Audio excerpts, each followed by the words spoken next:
Shalom saudara, teman-teman gereja DMC Bahasa Malaysia. Salam berkat di dalam nama Yesus Kristus. Saya ucapkan, hari ini masuk tempoh seminggu di dalam kita mematuhi perintah kawalan pergerakan. Jadi inilah peluang untuk kita sama-sama menggunakan masa dengan lebih produktif untuk mempereratkan perhubungan di antara suami istri, mempereratkan perhubungan di antara anak dan bapa, dan ibu bapa kepada anak-anak, dan juga untuk menguatkan perhubungan di antara adik-beradik. Mungkin kita tinggal bersama dengan kawan-kawan kita yang lain, dan inilah masanya untuk kita menghargai satu sama lain, appreciate one another, kerana mungkin di dalam kesibukan pekerjaan kita tidak ada masa untuk memberikan perhargaan kepada mereka sebelum ini. Mungkin ada di antara kita yang terpaksa belajar memasak. Mungkin ada di antara kita yang mahu membaca buku yang sudah lama kita belum baca, atau menonton movie yang sudah lama kita belum tonton. Mungkin ada juga di antara kita yang masih lagi sibuk dengan pekerjaan kita, video conferencing, email, dan sebagainya.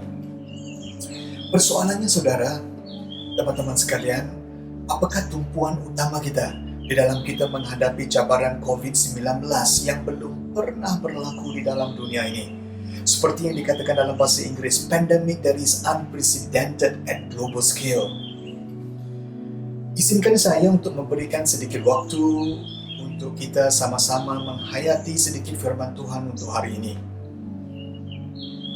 Saya ambil dari petikan Ayub 12:13. Tetapi pada Allah sahaja terdapat hikmah dan keperkasaan. Dialah yang mempunyai pertimbangan dan pengertian. Bahagian Alkitab ini adalah mengenai Ayub, saudara. Seorang insan yang sangat-sangat mengasihi Tuhan dan seorang yang tekun melayani Tuhan. Dia telah hilang segala-galanya, harta kekayaannya, kesehatannya, dan anak-anaknya. Dan semuanya ini berlaku di dalam satu hari. Nah, di sini kita dapati bahwa Ayub mengajar kita bagaimana untuk terus menyembah Tuhan walaupun kita di dalam kesakitan, walaupun kita di dalam kesusahan. Ayub terus menyembah Tuhan walaupun di dalam kepahitan, walaupun di dalam penderitaan, walaupun di dalam kesedihan hatinya. Inilah jalan penderitaan yang sangat teruk yang harus Ayub lalui. Tetapi dia tetap menyembah Tuhan. Kita tahu ada 3 orang kawan-kawan Ayub yang datang kepadanya dan memberi nasihat. Banyak yang memberi nasihat-nasihat yang hanya dengan hikmat manusia ataupun kepandaian manusia. Yang semua itu tidak sekalipun yang akan membantu Ayub untuk mengharungi kepahitan, kesedihan ataupun penderitaannya, teman-teman sekalian. Tetapi salah seorang daripada kawannya namanya Elifaz memberikan Ayub nasihat sebegini. Dalam firman Tuhan Ayub 5:8-11. Tetapi aku tentu akan mencari Allah.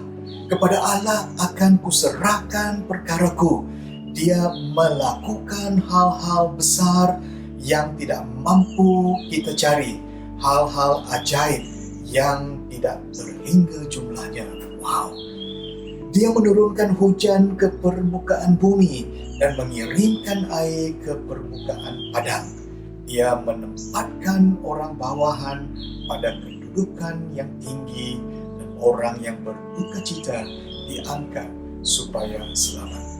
Jadi saudara, ini adalah nasihat yang diberikan oleh Elifaz kepada Ayub untuk mencari Allah dan untuk menyerahkan segalanya kepada Allah, kerana Allah mampu melakukan hal-hal yang besar yang tidak mampu kita lakukan. Ini adalah nasihat yang baik, saudara.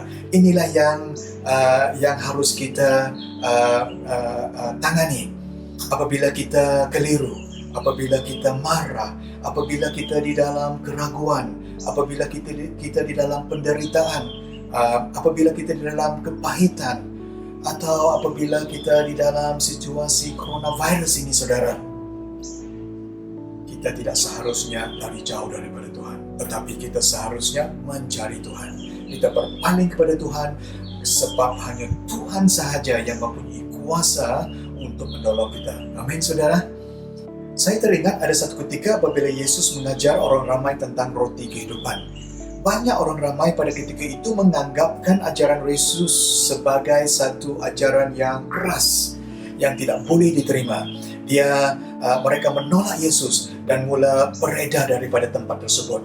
Ramai murid-murid Yesus yang menjauhkan diri lalu tidak mahu mengikutnya lagi, seperti yang tertulis di dalam Lukas 6. Kemudian Yesus berkata kepada Petrus, "Adakah juga kamu akan meninggalkan aku?" Kita lihat respon Petrus. Yohanes 6:68. Simon Petrus berkata kepada Yesus, "Tuhan, kepada siapa lagi akan kami pergi? Engkaulah yang memiliki kata-kata hidup yang kekal." Jadi saudara, kita sudah melihat respon Petrus. Jikalau saudara tidak berpaling kepada Tuhan di dalam keadaan yang mencabar, kemanakah akan saudara pergi? Tidak ada orang yang mampu membantu kita seperti Tuhan kita. Di dalam situasi yang belum pernah dunia alami dengan wabak COVID-19, kepada siapakah akan kita berpaling kepada, saudara? Kemanakah akan kita pergi? Jadi marilah kita hari ini berpaling kepada Tuhan. Hikmah dan kuasa adalah milik Tuhan. Mengikut Yesus tidak akan mengecualikan kita daripada masalah kehidupan, saudara. Tetapi mengikut Yesus akan memberikan kita hikmat dan kekuatan untuk mengatasi segala tersebut. Berpalinglah kepada Tuhan dan Tuhan akan menunjukkan kita jalan yang benar dan kuasa untuk mengatasinya. Kepada kita yang belum mengenali Yesus secara pribadi, inilah masanya untuk kita berpaling kepadanya. Marilah kita sama-sama melihat kepada Tuhan. Dialah yang akan membantu kita mengharungi susah dan senang kehidupan sekarang dan sampai kita mengembuskan nafas kita yang terakhir di dunia ini. Mari sama-sama kita berdoa kepada Tuhan. Tuhan, hari ini kami menyerahkan diri kami ke tangan-Mu. Walau di dalam situasi apapun, senang ataupun susah, kami tetap berpaling kepada Tuhan. Pertolongan kami datang daripada Tuhan. Hikmat kami datang daripada Tuhan.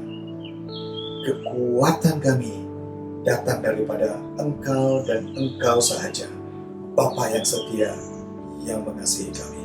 Kami doakan semua ini di dalam nama Yesus Kristus, Juru Selamat pribadi kami. Amin. Terima kasih saudara, Tuhan memberkati. Shalom.